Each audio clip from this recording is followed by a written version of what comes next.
Sherlock Holmes රහස් පරීක්ෂක පළවෙනි කතාපොත සුනක ශාපය. අද 12 වෙනි පරිච්ඡේදය විල්ලුවේ සිදු වූ මරණය. එහෙනම් බුරියා කතාව කියන්නයි රෙඩි වෙන්නේ. ගයිස් ඔයාලා අහන්න ලෑස්තිද? හරි එහෙනම් බුරියා නවස් YouTube channel එක subscribe කරන්න, bell එක click කරන්න. අද කතාවේ 15 වෙනි කොටස. අපි යමු කතාවට. මොහොතකට හෝ දෙකකට මගේ දෙසවන් මටම අදාගත නොහැකි විය. හුස්ම ඉහළට ගත නොහැකිව මම එතනම හිඳගෙන සිටියෙමි. මගේ හිස මත පැටවී තිබූ වගකීම් සම්භාරය නම් අතිවිශාල බරක් එක් සැනකින් මගේ හිසෙන් ඉවත් වී ගියේය. ඒ සමගම පියවිසියෙන් කතා කිරීමට හැකියාවක් මට ලැබින. එම තියුණු මෙන්ම ගැඹුරු කටහඬ අයත් පුද්ගලයෙකු මෙලොව සිටියා නම් ඒ එකම එක පුද්ගලයෙකු පමණි. හෝම්ස් මට කෑ ගැසින. හෝම්ස් එළියට එන්න වොට්සන්. ඔව් කීය. ඔබේ අතේ තිබෙන රිවෝලිය ගැන පරිස්සමෙන්. ගල්ගේ දොරටුවෙන් හිස පහත් කරගෙන මම එළියට ආවෙමි. ඔහු ගලක් මත හිඳගෙන සිටියේය. මවිතයටපත් වී සිටි මගේ මුහුණ වෙත ඔහු යොමු කළේ හාස්‍යයෙන් පිරුණු දුඹුරු පෑ දෙනෙතකි. එක්වරම මා දුටුවේ හෝම්ස් සිරුරෙන් කෙට්ටු වී විඩාපත්ව සිටින බවයි. ඔහුගේ මුහුණ අවුවට පිලිසී තඹ පැහැගෙන තිබූ අතර සීතල සුළඟට නිරතුරුව නිරාවරණය වීම නිසා සම රළු වී තිබිනි. කෙසේ වෙතත් ඔහුගේ දෙනෙත්වල සෑම විටම තිබූ පැහැදිලි බවේ මෙන්ම අවදානාත්මක බවේ අඩුවක් නොවිය. විවිධ ඇඳුම් කට්ටලයක් රෙදි කැප් තොප්පියක් නිසා ඔහුගෙන් දිස්සූයේ විල්ලුවට පැමිණි ඕනෑම සංචාරයෙකුගේ පෙනුමයි. මොනතරම් දුෂ්කරතා මැද්දේ වුවත් හෝම්ස් බලලෙකු මෙන් පෞද්ගලික පවිත්‍රතාවයට මුල් තැනක් දුන්නේය. බේකර් වීදියේ පදිංචි දිනයක මෙන් ඔහු රැවුලබා පිරිසුදු ඇඳුම් පැළඳුම් වලින් සැරසී සිටි අයුරු විල්ලුව මැදදී මම දුටුවෙමි. කෙනෙකු දැකීමෙන් මම මේ වගේ සතුටටපත් උනේ නැහැ. ජීවිතේ කිසිම දවසක. මා කීවේ හෝම්ස්ගේ අතින් දැඩිව අල්ලා ගනිමිනි. ඔබ පත් උනේ සතුටකටද නැත්නම් මහා පුදුමයකටද වොට්සන්? ඒක සම්පූර්ණ ඇත්ත. මහා පුදුමයකට. මං සහතික කරලා කියන්නම් වොට්සන්. පුදුමයටපත් උනේ ඔබ විතරක් නෙමෙයි. මමත් පුදුම වුණා. මගේ తాවකාලික ලැබුම්ගය ඔබට හමු වෙලා ඇති කියලා මම කොහොමටවත් හිතුවේ නැහැ. මෙතනට පියවර 20ක් විතර ලං වෙනතුරු මට හිතුනේ නැහැ ඔබ මේක ඇතුළට ඇවිත් බව. මගේ පාසටහන් ඔබ දකින්න ඇති. නෑ වොට්සන්, ලෝකයේ පුරා මිනිස්සු රැසකගේ පාසටහන් දුන්නත් එයින් ඔබගේ පාසටහන් වෙන් කර අඳුනා ගන්න මට හැකි වේවි කියලා මං හිතන්නේ නෑ. මාව නොමග යවන්න ඔබට ඇත්තට ඌමනා නම් කළ යුත්තේ මොකද්ද දන්නවද? ඔබට සිගරට් සපයන වෙළඳාව මාරු කිරීම. ඔබේ සිගරට්ටුව ඔතා තිබූ කඩදාසියේ ඔක්ස්ෆර්ඩ් වීදියේ බ්‍රැන්ඩල් ගියා සටහන්ව තිබුණා. එතකොට මං දැනගත්තා මගේ මිත්‍රයා වොට්සන් මේ ළඟ කොහේ හරි සිටිය යුතු බව. සැකයක් නෑ. ඔබ සිගරට් කොටය අහකට විසි කරන්න ඇත්තේ මෙතනට ඇතුළු වෙන්න මොහොතකට කලින්. ඒක පාරායිනේ තිබෙන බව ඔබට පෙනේවි. හරියටම හරි. ඒකෙන් මං හැමදේම තේරුම් ගත්තා. හෝම්ස් කීය. ඔබ වැඩක් බාරගත්තා මේක ඉවරයක් කරන තුරු වැඩේ යෙදෙනවා. ඒක අගය කළ යුතු ගුණාංගයක්. එතකොට මට විශ්වාසෙටම හිතා ගන්න පුළුවන් වුණා මේ කාරණය. මොකද්ද? මේ ගල්ගෙයි පදිංචි වෙලා ඉන්න අద్భుත පුද්ගලයා එනතුරු ඔබ මේක ඇතුලේ හැංගී බලා සිටින බව. ඉතින් ඔබ ඇත්තටම හිතුවේ අපරාධකාරයා මේකේ හැංගිලා ඉන්න තැනැත්තා කියලා. එහෙම නේද? මේකේ හැංගී හිටියේ කවුද කියලා මන් දැනගෙන හිටියේ නෑ. නමුත් ඒ කවුද කියන කාරණේ හොයාගන්න මන් දැඩිව අදිෂ්ඨාන කරගෙන හිටියේ. අති විශිෂ්ටයි වොට්සන්. මං ඉන්නේ කොයි අවධියකද කියන එක ඔබ කොහොමද දැනගත්තේ? එදා රාත්‍රියේ ඔබ සර් හෙන්රි සමග අපරාධකාරයා සොයා යද්දී මාව දකින්න නැති. එදා සඳ උදා වෙද්දී ඒ ඉස්සරහට එන්න තරම් මම මෝඩ වුණා. ඔව් එදා ඒ වෙලාවේ මම ඔබ දුටුවා. ඒ වගේම මෙතනට එන්න කලින් ගල්ගෙවල් හැම එකක්ම ඔබ පරීක්ෂා කරලා බලන්න ඇති. නැහැ කෙනෙකු ඔබට කෑම අරගෙන එන ළමයාව නිරීක්ෂණය කරලා තිබුණා. ඒ නිසා සොයා බලන්න ඕන කොයිද කියන එක ගැන මට යම් වැටහීමක් ලැබුණා. සැකයක් නැහැ අර දුරේක්ෂයක් පාවිච්චි කරන නාකි මහත්මයා වෙන්න ඇති.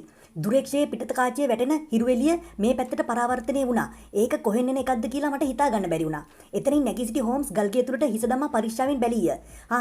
කාටරයිට් මට කෑම ද්‍රව්‍ය ටිකක් ගෙනත් බවයි පෙනෙන්නේ. මොකද්ද මේ කඩදාසිය? ඔබ කුඹ ට්‍රේසිය පැත්තට ගියාද වොට්සන්? ඔව් ලෝරා ලයන්ස් මහත්මිය හමු වෙන්න. අන්න හරි. බොහොම හොඳයි. අපි කළ පරීක්ෂණය ඉදිරියට ගිහින් තියෙන්නේ. එකිනෙකට සමාන්තර වගේ මට පෙනෙන්නේ. අන්තිමට අපි දෙන්නගේම ප්‍රතිඵලය එකතු වුණාම මේ අභිලාෂ ගැන දැනුම් සම්භාරයක් ලැබේවි. හෝම්ස් ඔබ මෙහෙට පැමිණීම ගැන මම හදපත්ලෙන්ම සන්තෝෂ වෙනවා. මම කීවෙමි. සර් හෙන්රිව ආරක්ෂා කර ගැනීමේ වගකීමයි මේ අභිලාෂයි දෙක මගේ තනි මොළයට දරා ගන්න බැරි ආකාරයට වැඩි වේගෙනයි ආවේ. කොහොම වුණත් ඔබ මේ ආවේක නම් මගේ පුදුමාකාර වාසනාවක්. මං හිතුවේ රහස් හෙලි කරන බවට තර්ජනය කරමින් කප්පම් මුදල් ඉල්ලන මිනිහා පිළිබඳ පරීක්ෂණය ඔබ කරනවා ඇති කියලා. කොහොමද හෝම්ස් ඔබට එන්න හැකි වුණේ? ඔබ මේ විදිහට හිතාගෙන ඉන්නවා දකින්න තමයි මට ඌමනා වුණෙත්. හෝම්ස් ඒ කියන්නේ ඔබේ උදව්කාරයා හැටියට ඔබ මගෙන් ප්‍රයෝජන ගන්නවා. නමුත් මං ගැන විශ්වාසයක් නැහැ. මට කෑ ගැසුනේ සිත් වේදනාවෙනි. මීට වඩා ඔබේ විශ්වාසය ලබන්න මං සුදුසුයි කියලා මං හිතන්නේ. එහෙම නැද්ද හෝම්ස්? මගේ හිතවත් මිත්‍රයා. අනෙක් පරීක්ෂණවලදී වගේම මේකෙදිත් මට ඔබෙන් ලැබෙන සහයෝගය ඊටාම වටිනවා. ඒ වටිනාකම වචනෙන් කියා නිම කරන්න බෑ. ඔබ හිතන්නේ මං ඔබට මොකක් හරි වංචාවක් කළා කියලාද? එහෙනම් මට සමා වෙන්න මිත්‍රයා. මම මෙහෙට එන්න තීරණය කරද්දී ඊට එක් හේතුවක් උනේ ඔබ. ඇත්ත වශයෙන්ම ඔබේ පරිස්සම ගැන මට හිතුණා වොට්සන්. මෙහෙට වෙලා ඔබ මුහුණ දිලා ඉන්නේ භයානක අවදානමකට. ඒක මට වැටහුණා. මං තීරණය කළා මේ ඇවිත් මමම පරීක්ෂණයේ යෙදෙන්න. මං ඇවිත් සර් හෙන්රි හා ඔබ සමග බැස්කල් මැදුරේ නැවතුණා කියලා හිතමු. එහෙම වුණා නම් මා මේ ප්‍රශ්නය දිහා බලන්නෙත් ඔබ බලන දෘෂ්ටි කෝණයෙන්මයි. අනෙක එහෙම වුණා නම් අපෙන් හැංගිලා ඔහුගේ වැඩපිළිවෙල ඉදිරියට ගෙනියන්න අපේ පරම හතුරාට අවස්ථාවක් ලැබෙනවා. මං බැස්කල් මැදුරේ නැවතී හිටියා නම් මට මේ තරම් නිදහසේ විල්ලුවේ ගැවසෙන්න ලැබෙන්නේ නැහැ. ඒ වුණත් දැන් මේ සිද්ධිය වෙන දේවල් මං බලාගෙන ඉන්න බව කවුරුත් දන්නේ නැහැ. ඒත් හදිසි අවස්ථාවකදී ඔබේ සහායට එන්නත් මට අවිහිරයක් නැහැ. ඒ වුණත් ඇයි ඔබ මටවත් නොකියා මේ ගැන? ඔබ එය දැනගත්තා කියලා හිතමු. නමුත් ඒකෙන් අපේ පරීක්ෂණයට ප්‍රයෝජනයක් වෙන්නේ නැහැ වොට්සන්. සමහර විට ඒකෙන් මේ රහස එළි වෙන්නත් ඉඩ තිබුණා. අලුතින් දැනගත් හදිසි තොරතුරක් මට දැනුම් දෙන්න ඔබ මෙහෙ එන්න තිබුණා. මගේ සැප පහසුව සලසා යම්කිසි දෙයක් ඔබ මෙහෙට ගෙන එන්න ඉඩ තිබුණා. ඒයින් වෙන්නේ රහස එළිවීමේ අවදානමට අපි මුහුණ දීම. ඒ නිසා මම මේ එද්දි අර කාටරයිට්ව කැඳවාගෙන ආවා. ඔබට මතක ඇති අර විදුලි පුවත කාර්යාලයේ සේවය කළ කොළු කැටයා. මගේ සුළු ඕනා එපාකම් ගැන ඔහු බලා ගන්නවා. මොනවද මට ඌමනා? කෑමට පාන් ගෙඩියක්. අඳින්න පිරිසුදු කමිසයක්. මිනිහෙකුට ඌමනා වෙන මොනවද? කාටරයිට්ට තියෙනවා හැමදේම හොඳින් නිරීක්ෂණය කළ හැකි S2ක්. ඒ වගේම ක්‍රියාශීලී දෙපයක්. ඒ දෙකෙන් මට ලැබෙන අමතර වාසිය කියා නිම කරන්න බෑ. ඒ කියන්නේ මං එව්ව වාර්තා වලින් කිසිම වැඩක් උනේ නැද්ද? මා විමසුවේ වෙවුලන කටහඬිනි. ඊට හේතුව ඒ වාර්තා නිසි පරිදි සකස් කිරීමට මා දරූ මහන්සියත් ඒයින් මගේ සිතේ ඇති වූ උද්දාමයත් සීවීමයි. හෝම්ස් තම සාක්කුවෙන් කඩදාසි මිටියක් ඉවතට ගත්තේය. මගේ හිතවත් මිත්‍රයා මෙන්න තියෙනවා ඔබ එව්ව වාර්තා. මම මේවා නැවත නැවතත් කියවා බලමින් ඒවායේ අඩංගු කරුණු මගේ හිතට ගත්තා. එක්වරක් නෙමෙයි කීප වාරයක්ම පෙරලා බැලුවා. ඒ ගැන මම ඔබට සාතික වෙන්නම්. මේවා බේකර් වීදියේ සිට යලිත් මා වෙතට ගෙන්වා ගන්න මං ඊටාම සාර්ථක වැඩපිළිවෙලක් යෙදුවා. ඒ හින්දා මෙහෙට එද්දී ගත වෙන ප්‍රමාදය එකම එක දවසක් පමණයි. මේක ඊටාම අසාමාන්‍ය අයුරින් දුෂ්කර පරීක්ෂණයක්. එවැනි පරීක්ෂණයක යෙදෙන්න නිරීක්ෂණ සටහන් කරගන්න ඔබ පෙන්වා තියෙන්නේ පුදුමාකාර උද්‍යෝගයක්. ඒ වගේම සුවිශේෂී බුද්ධිමත් බවක්. මා රැවටීමකට ලක් කිරීම ගැන මද වේලාවකට පෙර මා සිටියේ දැඩි කෝපයකට පත්වය. ඒත් දැන් හෝම්ස් මගේ කටයුතු ඇගීම හා මට කළ ප්‍රශංසාව නිසා මගේ සිතේ තිබූ කෝපය පහ වී ගියේය. ඔහු පෙන්වා දුන් කාරණේ ඇත්තත් බව මටද හොඳින් වැටහිණි. ඔහු විල්ලුවේ පදිංචිව සිටි බව මා දැන නොසිටීම අපේ අවසන් අරමුණට වඩාත් වාසිදායක බව මටද පෙනින. ඔබ කාරණා තේරුම් ගත්තා. අන්න හොඳයි. හෝම්ස් කීවේ අඳුරු වී තිබූ මගේ මුහුණ යථා තත්වයට පත්වෙනු දැකීමෙනි. ඉතින් මට කියන්න වොට්සන් ඔබ ලෝරා ලයොන්ස් මහත්මිය හමු වෙලා දැනගත්තේ මොනවද කියලා. ඔබ එහි ගියේ ඇය හමු වෙන්න කියන එක අනුමාන කිරීමට මට අමාරු වුණේ නෑ. ඒ මොකද මේ ගැටලුවේදී අපට ප්‍රයෝජනවත් විය හැකි කුම්බටේසියේ ඉන්න එකම පුද්ගලයා ඇය. ඒ බව මන් දැනටමත් දන්නවා. ඇත්තම කියන්න වොට්සන් අද ඔබ කුම්බටේසියට නොගියා නම් හෙට මං එහෙට යන්න ඉඩ තිබුණා. ඊට බැස ගොසිනි විල්ලෝ පුරා පැතිරී ගිය දැඩි අන්ධකාරයකි. හම සුළඟේ තිබූ සීතල බව නිසා අපි ගල්ගේ ඇතුළට පිවිසියෙමු. උණුසුම සඳහා දැල්වූ ගිනිමැලයෙන් මද ආලෝකයක් ලැබින. ලෝරා ලයොන්ස් මහත්මියගෙන් දැනගන්නට ලැබුණ කාරණා මම එකින් එක හෝම්ස්ට විස්තර කළෙමි. ඒවා ගැන ඔහුගේ සිතේ කොපමණ උනන්දුවක් ඇති වූවායත් සමහර කරුණු දෙවරක් ඔහුට පැවසීමට මට සිදුවිය. ඔහු සෑහීමකටපත් වූයේ එයින් පසුවය. ඔබට දැනගන්න ලැබී ඇති කාරණා හරිම වැදගත්. ඔහු කීවේ මා කතාව අවසන් කළ පසුය. මේ සංකීර්ණ සිද්ධියේ මට ගලපා ගන්න බැරි හිස්තැනක් තිබුණා. මේකෙන් ඒ හිස්තැනක් පිරෙනවා. ඔබට සමහර විට තේරෙනවත් ඇති මේ මිනිහා ස්ටෙපල්ටන් සහ ලයොන්ස් නෝනා අතර සමීප සම්බන්ධතාවයක් තියෙනවා. එහෙම සමීප සම්බන්ධතාවයක් ගැන මම දැනගෙන හිටියේ නෑ. ඒ ගැන නම් කිසිම සැකයක් නෑ. ඒ දෙන්නා එකිනෙකා හමු වෙනවා. ලියුම් ගනුදෙනු කරනවා. මේ දෙන්නා අතර තියෙන සම්පූර්ණ ප්‍රේම සම්බන්ධයක්. ඒකෙන් අපේ අතට බල සම්පන්න ආයුධයක් ලැබෙනවා. ඔහුගේ බිරිඳ ඔහුගෙන් වෙන් කරන්න මට එය යොදා ගන්න හැකි නම් ඔහුගේ බිරිඳ වොට්සන් ඔබ මට තොරතුරු රාශියක් ලබා දුන්නා. මෙන්න ඒ වෙනුවට මගෙන් ලැබෙන තොරතුරු. ස්ටෙපල්ටන්ගේ සොහයුරිය කියලා පෙන්වාගෙන ඉන්න තරුණිය ඇත්තෙන්ම ඔහුගේ බිරිඳ. දෙයියෝ ශාක්කි. ඔය කතාව ඔබට හොඳටම විශ්වාසද හෝම්ස්? සර් හෙන්රි ඇය සමග ප්‍රේම සම්බන්ධයක් ඇති කරගත්තේ ස්ටෙපල්ටන් දැනුවත්වනේ. ඔහු කොහොමද සර් හෙන්රිට එහෙම දෙයකට ඉඩ දුන්නේ? සර් හෙන්රි එහෙම ආදර සම්බන්ධකමක් ඇති කර ගැනීමෙන් අමාරුවේ වැටෙන්නේ වෙන කවුරුත් නෙමෙයි සර් හෙන්රිමයි. ඔහු ඇයට ආදරය කළ බව ඇත්තයි. නමුත් ඔවුන්ට පෙම්වතුන් මෙන් හැසිරීමට ස්ටෙපල්ටන් ඉඩ දුන්නේ නැහැ. ඒ බව ඔබේ ඇස් දෙකෙන්ම දුටුවා නේද වොට්සන්? මම නැවත වාරයක් කියන්නේ ඇය ඔහුගේ සහෝදරිය නෙමෙයි ඔහුගේ බිරිඳ. මේ ආකාරයේ සංකීර්ණ රැවටීමක් කරන්න ඇයි ඔහු මේ තරමට මහන්සි වෙන්නේ? ඒකට හේතුවද මේ තරුණිය අවිවාහක තැනැත්තියක්. ඔහුගේ සොහොයුරිය කියලා පෙන්නුවොත් ඔහුට විශාල වශයෙන් වාසි ලබා ගන්න පුළුවනි. ඒ බව ස්ටෙපල්ටන් කල්තබාම දුටුවා. මෙතෙක්කල් ඉවෙන්මෙන් මගේ හිතේ ඇති වූ සැකසහිත හැඟීම් පැහැදිලිව නොපෙනුණු පැටලුම් රැසක් විය. ඒ සැකසංකා ආදිය දැන් පැහැදිලිව ලෙසම එල්ලවන්නේ ස්ටෙපල්ටන් නම් ස්වභාව විද්‍යාඥයා වෙතයි. සමනල දැලක් අතින්ගත් පන් තොප්පියක් හිස් පැලඳී ඔහුගේ යම්කිසි කූර ස්වභාවයක් ඉවකින්මෙන් මට දැනිනි. සිනාමුසු මුහුණක්ද මිනිමරු හදවතක්ද තිබූ ඉවසිලිවන්ත මිනිහා මේ කෛරාටික පුද්ගලයා යම්කිසි බලාපොරොත්තුවකින් සිටින බව පැහැදිලිය. එනම් අපේ සතුරා ඔහුයි. ලන්ඩනයේදී හැංගමින් අපි ලුහු බැඳාවේ ඔහුයි. මම ඇසිමි. ප්‍රේලිකාව විසඳීමට අපට දී ඇති හෝඩුවාවන් මං කියවන්නේ ඒ ආකාරයටයි. හෝම්ස් කීය. එතකොට අර අනතුරු ඇඟවීම ඒක එවන්නේ ඇත්තේ ඇය. හරියට හරි. බාගෙට පෙනුණු එහෙත් අනෙක් අඩ අනුමාන කළ යුතුව භයානක ඛේදවාචකයක් සිදුවීමට කටයුතු සූදානම් වෙමින් ඇත. හෝම්ස් ඔබට හොඳටම විශ්වාසද මේ කාන්තාව ඔහුගේ බිරිඳ කියලා? ඔබ කොහොමද දැනගත්තේ? ඔබට ඔහු හමු වුණු පළමුවෙනි දවස මතකද? එදා ඔහු තමන්ගේ ජීවිත කතාවෙන් සත්‍ය කොටසක් ඔබට කිව්වා. ඒක ඔහුට වුණු වැරදීමක්. ඒ කතාව ඔහු කිව්වේ අතපසු වීමකින්. ඒ විදිහට තමන්ගේ සැබෑ තොරතුරු කටින්ම පිටවීම ගැන ඔහු අප්‍රමාණ වාර ගණනක් පසුතැවිලි වෙන්න ඇති. ඔහු කලකට පෙර එංගලන්තයේ උතුරු පාසලක ගුරුවරයෙකු වී සිටියා. යම්කිසි කෙනෙකු වංහුන් අපි හොයා බලනවා නම් ඒකට පහසුම පුද්ගලයා පාසල් ගුරුවරයා. ගුරු වෘත්තියේ යෙදුණු ඕනෑම කෙනෙකු තොරතුරු හොයා ගැනීම අපහසු වෙන්නේ නැහැ. ඒ කොහොමද? අධ්‍යාපන ශාස්ත්‍රයේ සම්බන්ධ ආයතන තියෙනවා. මම ටිකක් හොයා බැලුවා. බොහොම ඛේදජනක ඉරණමකට මුහුණ දුන් පාසලක් ගැන මට දැනගන්න ලැබුණා. ඒ සිදු වුණාම මේක අයිතිකාරයා ඔහුගේ බිරිඳ සමග අතුරුදහන් වුණාලු. ඔහුගේ නම ස්ටෙපල්ටන් නොවේ. වෙනත් එකක්. නමුත් බාහිර පෙනුම හැඩහුරුකම් එක විදියමයි. අතුරුදහන් වුණු විදුහල්පති කෘමි විද්‍යාව ජීවිතය කැප කළ කෙනෙකු බව මට දැනගන්න ලැබුණා. ඒන් හඳුනා ගැනීම නිවැරදිව තහවුරු වුණා. මෙම පරීක්ෂණය වසාගෙන තිබූ අන්ධකාරය දැන් ක්‍රමයෙන් ඉවත් වී ඇත. ඒත් සෑහෙන ප්‍රමාණයක් තවමත් සෙවණැලි වලින් වැසී තිබෙන. එතකොට මේ ගැහණිය ඇත්තටම ඔහුගේ බිරිඳ නම් ලෝරා ලයන් සම්බන්ධ වෙන්නේ කොතැනටද? මම ඇසුවෙමි. වොට්සන් ඔබේ ගවේෂණ වලින් එළිය වුණු එක් ගැටලුවක් සහිත තැනක් තමයි ඒ. ඔබ ඇය සමග සාකච්ඡාවෙන් මේ පැටලිල්ල හුඟක් දුරට ලියුණා. ඇය ඇගේ ස්වාමි පුරුෂයාගෙන් දික්කාසද වෙන්න සැලසුමක් ඇති බව මම දැනගෙන හිටියේ නෑ. තත්ත්වය එහෙමනම් මට හිතෙන්නේ මෙහෙම දෙයක්. ස්ටෙපල්ටන් අවිවාහකෙක් කියලානේ ඇය හිතන්නේ. කිසිම සැකයක් නෑ. ඇය බලාපොරොත්තු වෙන්නේ නැත්තේ ඔහුගේ බිරිඳ වෙන්න. ඇය සැබෑ තත්ත්වයේ තේරුම් ගත්තාම ඊළඟට මොකද වෙන්නේ? ඇය ඉතින් එතකොට මේ කාන්තාව අපට උදව් කරන්න ඉඩ තියෙනවා. අපිට දැන් පැවරී ඇති පළමුවැන්න රාජකාරිය ඇය හමුවීම. හෙට අපි දෙන්නාම ඒ සඳහා යා යුතුයි. වොට්සන් ඔබ පරිස්සම් කරන්න බාර දුන්න පුද්ගලයාගෙන් ඔබ අද ඈත් වී සිටි කාලය හුඟක් දිගයි කියලා ඔබට හිතෙන්නේ නැද්ද? ඔබ ඉන්න ඕන බැස්කුවල් මැදුරේ. බටහිර අහසේ තිබූ රතු පැහැති අවසන් ආලෝක ධාරාද මැකී ගොස් තිබිනි. විල්ලුවට රාත්‍රිය ළඟා වී ඇති අයුරු මම දුටුවෙමි. දම් පැහැති ආකාශයේ දීප්තියෙන් අඩු තාරකා කිහිපයක් බැබලෙන අයුරු අපට දක්නට ලැබින. හෝම්ස් මට ඔබෙන් අහන්න තියෙනවා තවත් එක් ප්‍රශ්නයක්. ඒක තමයි මගේ අන්තිම ප්‍රශ්නය. මා කීවේ හිඳගෙන සිටි තැනින් නැගිටිමිනි. ඔබයි මායි අතරේ මේක රහසක් කරගන්න ඌමනා නෑනේ. ඇත්තටම මොකද්ද මෙතන මේ සිද්ධ වෙන්නේ? මොකද්ද මේකේ අරමුණ? ඔහු මොකටද මේ ලෑස්ති වෙන්නේ? ඒට පිළිතුරු දෙද්දී හෝම්ස්ගේ කටහඬේ තිබුණු කම්පාවටපත් ස්වරයකි. මිනි මරන්න වොට්සන්. අමුවේ මිනි මරන්න. හිතාමතා හොඳට සැලසුම් කළා මිනි මරන්න. විස්තර මගෙන් අහන්න එපා. ස්ටෙපල්ටන් හදන්නේ ඔහුගේ මර උගුලේ සර් හෙන්රිව හිර කරන්නයි. එහෙම කරන්න යද්දී මගේ උගුලේ ස්ටෙපල්ටන් හිර වෙනවා.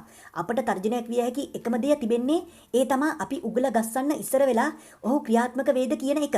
මට ඌමනා කරන්නේ තව එක දවසයි. වැඩිම වුණොත් දෙකයි. එතකොට මගේ සැලසුම හැමදේම සම්පූර්ණ වෙනවා. එතෙක් ඔබට බාරදී ඇති පුද්ගලයාව ආරක්ෂා කරගන්න. අම්මා කෙනෙක් තමන්ගේ අසනීප වුණු දරු පැටියාව බලා ගන්නවා වගේ ඔහුව බලා ගන්න. දෙවියනේ, ඒ මොහොතේම විල්ලුව දෙසින් ඇසුනේ භයංකාර මර රතෝනියකි. වේදනාවෙන් බීතියනොත් කවුරු හරි යටිගිරියෙන් කළ කෑ ගැසීමෙන් මගේ මුළු ඇඟම සීතල වූයේ ලේ අයිස් බවට හැරවුණු විලිසනි. දෙවියනේ මා කීවේ අපහසුවෙන් හුස්ම අල්ලමිනි. මොකද්ද ඒ ශබ්දේ? ඒ මොකද්ද කියලාද ඔබට හිතෙන්නේ? හෝම්ස් එක ෂණයකින් ඉහළට එසුනේ ක්‍රීඩකයෙකු ලෙස දොරටුව වෙත පිනු ඔහු හිස පහත් කරගෙන උරයි සකුලාගෙන මුහුණ අන්ධකාරය දෙස යොමු කරගෙන සිටියේය. ඔහු කීවේ කිඳිරිලි හඬිනි. එම ලතෝනියේ තිබුණේ හද සසල කරවන භයානක බවකි. කෙසේ වුවද එය කලින් නැගුණේ අඳුරු සෙවණැලිවල ගිලී විල්ලුවේ බොහෝ ඈතින් තිබූ තැනිතලා අඩවියෙනි. එහෙත් දැන් එය වඩාත් ළඟින් ඇසුනේ අපේ කන් අඩි දෙදරා යන තරම් උච්ච ස්වරයකිනි. කොහෙන්ද වොට්සන් මේ ශබ්දය එන්නේ? හෝම්ස් විමසුවේ කෙඳිරිලි හඬිනි. කිසි දෙයකින් නොසැලෙන මේ අභීත පුරුෂයා පවා එම හඬින් මුළුමනින්ම කම්පණයට පත් වී සිටි. ඒ බැව් ඔහුගේ කටහඬේ තිබූ වෙවුලන ස්වරයෙන් මම තේරුම් ගතිමි. කොහෙන්ද මේ ශබ්දේ පිටුනේ වොට්සන්? මං හිතන්නේ අර පැත්තෙන්. මං කිව්වේ අන්ධකාරය දෙසට අත දිගු කරමිනි. නෑ අර පැත්තෙන්. රාත්‍රියේ නිශ්ශබ්දතාවය බිඳ හෙළමින් ඒ වේදනාත්මක ලතෝනිය යලිත් වරක් ඇසෙන්නට විය. මෙවර එය අසන්නට ලැබුණේ පෙරටත් වඩා උත්සාහණිනි. අප සිටි තැනට ලංවය. මෙවර තවත් අලුත් ශබ්දයක්ද මුල් ශබ්දය හා මිශ්‍රව අසන්නට ලැබිනි. එය මූදේ රළ ඉහළට නැගී පහළට කඩා හැලෙන විට ඇසෙන ഘോഷාවමින් ඉහළ පහළ යමින් තිබූ අතර එහි සැඟවුණු රෞද්‍ර ස්වරයක් විය. දෙවියනි වොට්සන්, අර තිරසන් බල්ලා. එන්න වොට්සන් එන්න. අපි ප්‍රමාදුණා වැඩිද දෙවියනි? ඔහු විල්ලු හරහා ඉතා වේගෙන් ඉදිරියට දිවීමට පටන් ගත්තේය. මං ඔහුගේ පිටුපසින් දිවිමි. නමුත් ඊළඟ ශබ්දය නැගුණේ අප ඉදිරියෙන් පීඩා තිබූ ගල්බොරුළු සහිත රළු භූමි භාගයකිනි. ඒ කෙනෙකු ජීවිත අවසානයේ නගන වේදනාත්මක විලාපය හා ඔහු බිම ඇද වැටෙන තඩ් යන ශබ්දයකි. අපි නැවතී සවන් දුන්නෙමු. සුළඟක් නොහැමූ එම රාත්‍රියේ නිහඬ බව බිඳීමට තවත් කිසිදු ශබ්දයක් නොනැගිනි.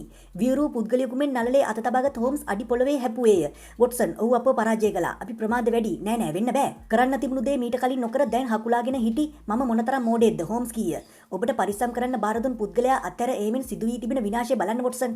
වෙන්න තිබෙන නරකම දේ සිදු වෙලා තිබුණොත් එහෙම වුණොත් අපි ඔහුගෙන් පලිගන්නවා දෙයියම්පා. මීළඟට අපි එම ශබ්දය ආ දිශාවට දුවන්න පටන් ගත්තෙමු. කිසිවක් නොපෙනුණු අන්ධකාරයේ දස්ගල්වල හැපෙමින් කටුපඳුරු අතරින් කන්ද උඩටත් බෑවුමේ පහළටත් දිව ගියෙමු. අපේ දිවීමේ ඉලක්කය වූයේ ශබ්දය නිකුත් වූ ස්ථානයයි. සෑම උස්බිමකටම පිවිසි වහම හෝම්ස් වටපිට net යොමු කළේය. ඒත් විල්ලුවේ තිබූ ඝන අන්ධකාරයේ සෙවණැලි නිසා සෙලවෙන කිසිවක් දැක ගැනීමට නොහැකි විය. ඔබට මොනවාරි පෙනෙනවද? මුකුත් නැහැ. අර මොකද්ද? අපේ දෙසවන් වලට වැටුනේ පහත් හඬකින් නිකුත් වූ වැළපීමකි. ඒ යලිත් වරක් අපේ වම් පසින් එයි තිබුණේ ප්‍රපාතයකින් අවසන් වූ ගල් පර්වතයක මුදුනේ පීටි ධාරයයි. එතනින් එහා පැත්තේ විසිරුණු ගල් සහිත වූ කඳු බෑවුමකි. පර්වතයේ කඩතොළු සහිත බිමෙහි අඳුරු පැහැති යමක් අපි දුටුවෙමු. ඒ මිනිසෙකු බව ඒ දෙසට දුව යද්දී අපට හඳුනාගත හැකි විය. මුහුණ පහතට සිටිනසේ බිම වැටි සිටි ඔහුගේ හිස භයානක ආකාරයෙන් බෙල්ලෙන් කරකැවී තිබිනි. හිස බිම තබා කඳ අනෙක් පැත්තට දැමීමට පිනුමක් ගැසීමට උත්සාහ කරන්නෙකුගෙන් මෙන් උරීස හැකිලී සිරුරු වකුටු වී තිබිනි. ඔහුගේ පෙනුම කොපමණ භයංකාර වීද යන්න වචනෙන් විස්තර කිරීමට පවා අපහසුය.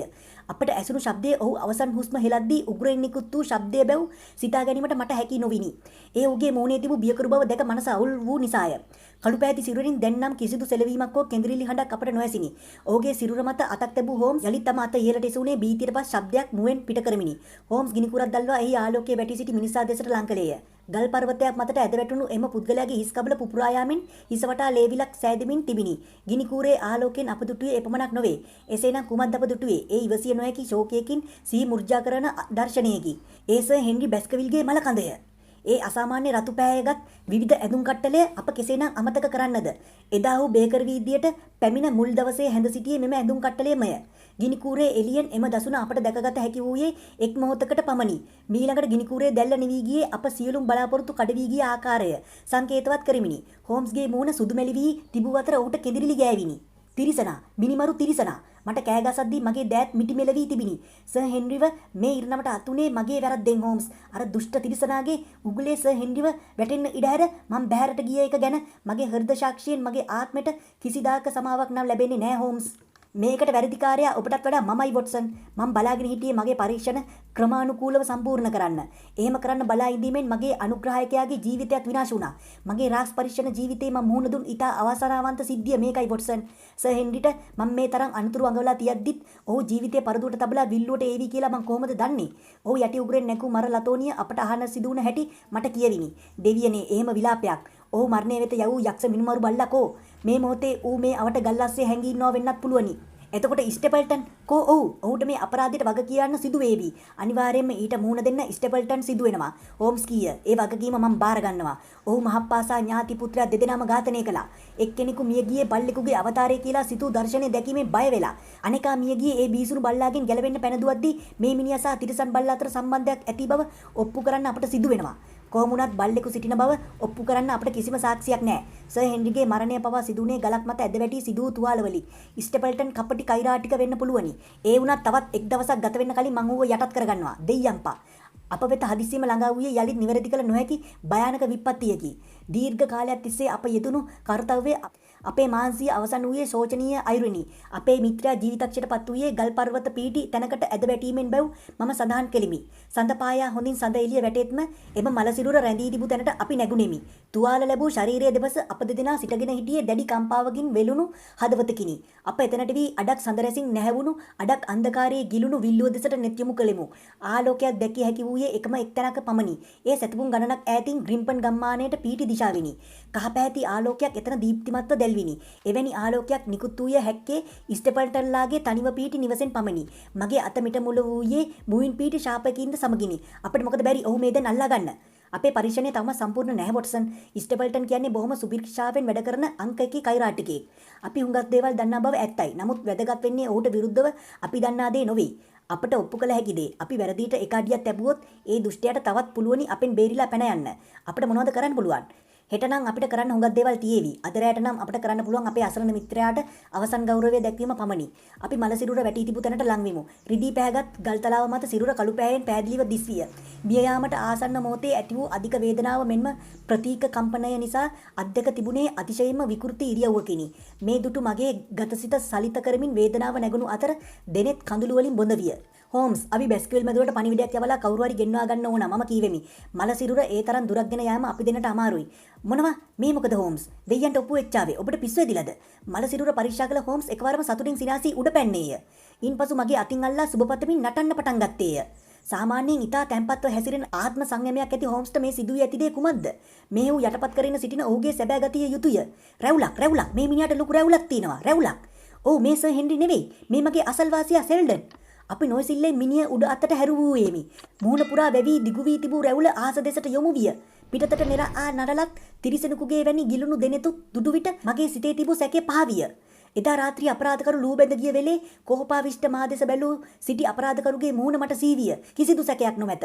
මේ එදා ඉටිපන්දන් එළියේ මා දුටු මුහුණමය.